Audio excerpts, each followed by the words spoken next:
A very good morning, students. My name is Shubhangi. Students, in our previous video, we have completed our active and passive voice in our past tense, and today we are going to do active and passive voice in our future tense. So let's start. Active and passive voice in future indefinite tense. So हमारे first type of sentence है affirmative sentence, जैसे कि पहले वाले दो sentences में भी हमने किया था, तो सेम वैसे ही इसमें भी फॉलो करना है, वही पैटर्न फॉलो करना है जो फ्यूचर टेंस में हम यूज़ करते थे टेंसेस में रूल, वही एक्टिव वॉइस फॉलो करेगा। बट जब हम उसको पैसिव वॉइस में चेंज करेंगे तो सारा रूल सेम रहेगा, बट यहाँ पे हेल्पिंग वर्ब विल और शेल के साथ बी ऐड हो जाएगा। बाकी main verb, third form, by, subject जो अभी तक हम पास्ट में और प्रेजेंट में करते आ रहे थे सब सेम रहेगा।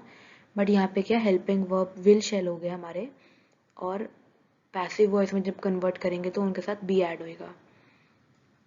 तो for example he will learn English, so यहाँ पे English will be learned by him. बस यहाँ पे रूल को फॉलो करना है और हमारा सेंटेंस बन गया। यहाँ पे इंग्लिश हमारा ऑब्जेक्ट है, विल बी हमारा हेल्पिंग वर्ब, लर्न का लर्नड हो गया third form, then by and then subject.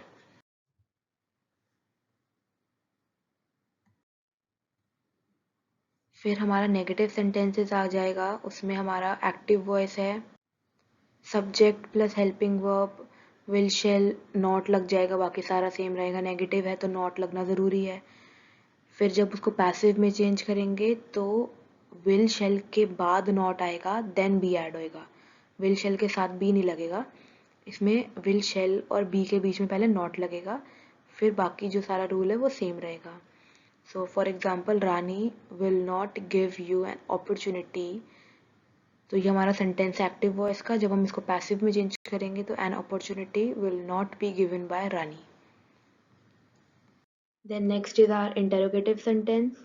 तो इसमें भी सेम जैसे एक्टिव वॉइस में हमारा था, इंटरोगेटिव में क्या होता है, हेल्पिंग वर्ब आगे आ जाता है, बाकी सारा रूल सेम रहेगा, कोई डिफिकल्टी नहीं है इसमें आपको समझने में।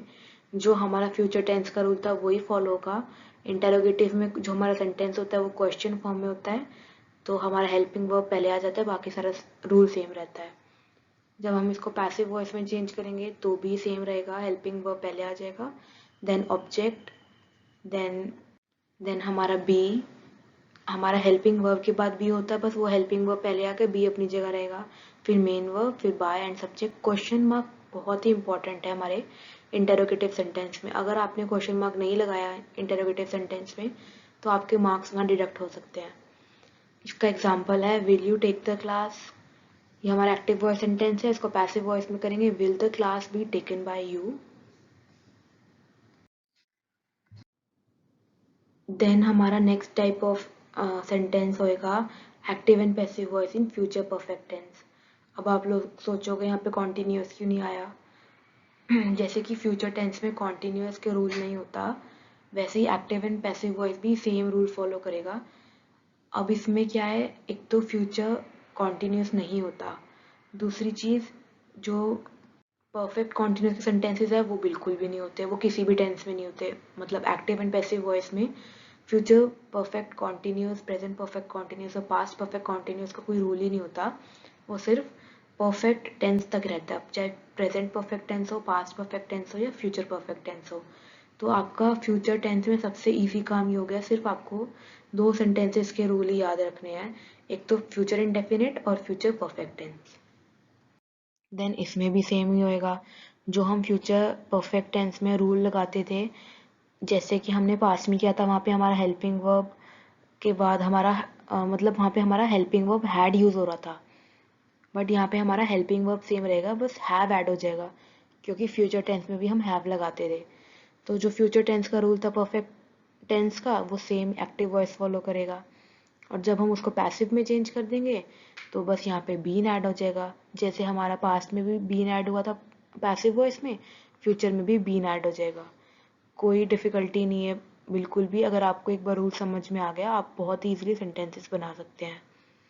सो for example, she will have finished her work, इसका एक्टिव वॉइस सेंटेंस है, इसको पैसिव में करेंगे the work will have been finished by her according to the rule. हमारा ऑब्जेक्ट था द वर्क, उसके बाद हेल्पिंग वर्ब है विल, शेल में से हम लगा देंगे विल, हैव बीन हमारा यूज़ होएगा उसके बाद, फिर फिनिश का फिनिश्ड, वो ऑलरेडी थर्ड फॉर्म में है ही है, फिर बाय और फिर हर। फिर सेम नेगेटिव सेंटेंस में भी सेम रहेगा, बस इसमें नॉट ऐड हो जाता है, बाकी सारा रूल हमारा सेम रहेगा। फिर पैसिव में चेंज कर देंगे तो उसमें भी नॉट ही लगेगा, बट बाकी सारा हैव बीन एंड सब कुछ बाकी रूल सब सेम रहेगा। तो यहाँ पे हमारा एग्जाम्पल है, we shall not have accepted the offer, the offer will not have been accepted by us. We का अस हो गया क्योंकि जब हम प्रोनाउन चेंज करते हैं सब्जेक्ट से ऑब्जेक्ट में तो वो हमेशा चेंज होता है। देन उसके बाद है हमारा नेक्स्ट इंटेरोगेटिव सेंटेंस। सो इंटेरोगेटिव सेंटेंस में वही फिर सेम चीज़ है कि हमारा जो हेल्पिंग वर्ब है वो पहले आ जाएगा, बाकी सारा रूल सेम रहेगा। तो यहाँ पे भी वही है, हेल्पिंग वर्ब पहले, फिर subject have, verb third form, object and question mark. Passive voice में चेंज करेंगे तो helping verb, object, have been, verb third form, by और subject question mark. For example, will they have caught the train, ये active voice sentence है, passive में change करेंगे, will the train have been caught by them, they का them हो गया, वही same चीज़ pronoun को जब सब्जेक्ट सब्जेक्ट में करते हैं तो चेंज होता है। And then question mark is very important in these type of sentences. So students, these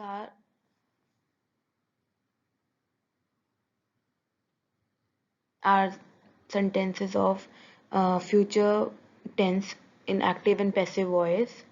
So here are the few sentences of future tense which I am giving you for practice so that you get better understanding for the rules of the future tense in active and passive voice. And here are the answers of the practice question which I have given you in our previous video.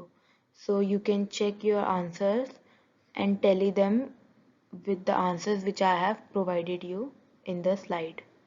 So students,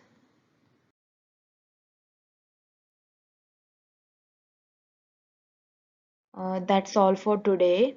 And if you are having any query regarding the rules of the active and passive voice till here in any part of any rule, whether it is present tense, past tense or future tense, you can ask me in the comment section. And